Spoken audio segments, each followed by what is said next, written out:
Plastic त्रास को उपयोग वस्तु परिणत कर नवीन धारणा आज जुगर प्लास्टिक त्रास एक गुरुतर समस्या हो पारी। आम प्रतिदिन व्यवहार कर प्लास्टिक बोतल पैकेट चमच और अन्य जिनिस बहु समय पर्यंत पृथ्वी अवघटित रही है। यह माटी पानी और वातावरण को दूषित करुछि। एही समस्यार समाधान पाई मु एक नवीन धारणा देउछि प्लास्टिक त्रासरू उपयोगी उत्पाद। एही धारणा अनुसार आम स्कूल ले एक प्लास्टिक संग्रह घर तैयारी करि परिबे। छात्र छात्री माने घर अपचय प्लास्टिक आनी एठारे देबे।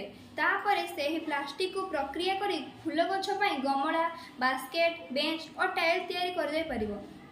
स्कूल साइंस क्लब और आर्ट ग्रुप मिसी यही काम करें। यही प्रयास द्वारा आम एकपटे परिवेश को सुरक्षित कर सहित अन्यपटे उपयोगी वस्तु तैयारी कर स्कूल ले व्यवहार कर। यही प्रकल्प द्वारा छात्र छात्री माने पुनः चक्रण विषय ज्ञान लभिबे और परिवेश सचेतन करेंगे।